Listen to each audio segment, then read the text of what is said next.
That is the most potent way to do it. But it will demand a certain dimension of discipline and focus which your regular lives will not allow. But when it goes bad really bad, like in ways that you can't fix it.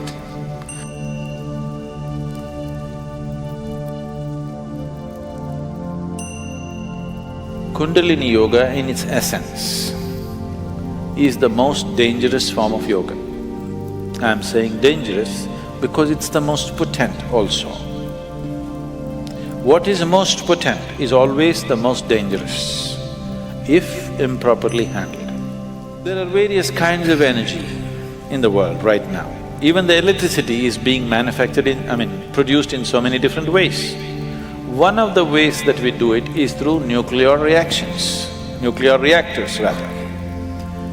It is the most efficient way of producing energy that we know right now, but it is also the most dangerous way, isn't it? When things go wrong, they go seriously wrong. When they're going right, it is the easiest and the best way to produce energy on the planet is nuclear energy actually. But when it goes bad really bad, like in ways that you can't fix it. So similarly with Kundalini yoga, it is the most potent and it is the most dangerous. Without the necessary preparation and guidance, without expert guidance, constant guidance and observation, nobody should ever attempt it. But the problem is, books have been written about it and everybody wants to do the highest yoga. Nobody wants to start with A, everybody wants to start the alphabet with Z. This attitude itself is dangerous. What can be a life-transforming force can become a life-destructive force simply because without the necessary commitment and dedication and focus and understanding, it is being handled. Anyway, about rising the Kundalini. If the Kundalini rises, the dimensions of your life will change so rapidly that you must be willing to make the outside adjustments equally quick. Otherwise, things will fall apart in a big way.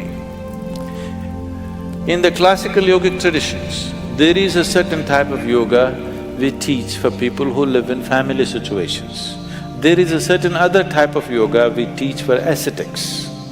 In Isha we have both the forms. We have ascetic yoga and we have the general yoga. We will never teach you the ascetic form. That is the most potent way to do it.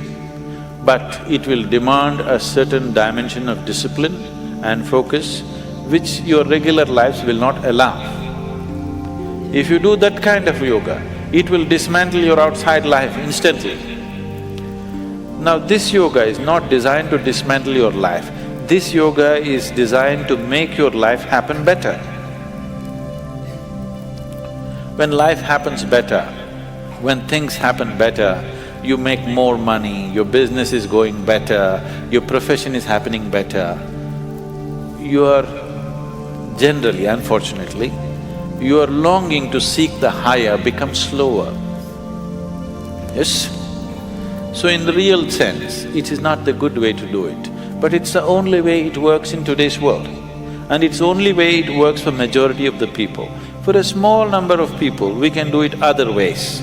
We can bypass all these things and just do very powerful ways of doing things. But it will dismantle all social structures around them, which is not good for everybody to do. So these are different dimensions. Kundalini yoga, if it has to be practiced, you must be in a certain kind of atmosphere. You cannot live in social situations and do Kundalini yoga. Otherwise, in the name of Kundalini yoga, you're doing something simplistic. Otherwise, Kundalini yoga can transform the way you are within days. Suddenly you find you are a stranger in your own home within 2 days of practice, because it will change everything about you. So can we raise the Kundalini? Yes, we can. One way is to create a conducive atmosphere so that slowly it rises. The other way is to provoke it in such a way that it raises quickly. If it rises quickly, then everything changes dramatically. If it rises slowly over a period of time, changes will happen slowly, you will be capable of handling these changes over a period of time. But if it happens very quick, then you will not be able to handle the changes. Things will look like things are falling apart. So there are different ways of doing this. How many ways? There are too many ways. I will not go into how many ways. There are so many ways of doing it. Essentially, there are 112 ways of doing it. There are 112 ways in which you can take this up. From the base to… for this you have to know the structure, otherwise it'll become very elaborate. Out of these 114 chakras, there are 7 which we recognize as 7 dimensions. Out of this, 6 are within the body, 1 just outside the physical body. So if you employ these 112 methods, you will handle the 6th chakras. The 7th one you cannot handle. There are 112 ways in which you can attain to a chakra which we refer to as Agna. But from Agna to Sahasrara, there is no way. There is no way to do it. You just have to jump into an abyss. If you have to jump into an abyss, you should be insane. Or you should have enormous trust in somebody. Somebody says jump, and you are jumping because you have such a deep trust in somebody that when he says jump, it has to be good for you. You simply jump into a bottomless pit. So, the journey from the Mooladhara to Agna, there are 112 ways to get there. But from there to there is no way. It is just one jump that can happen in trust, in devotion or in madness. Choice is yours.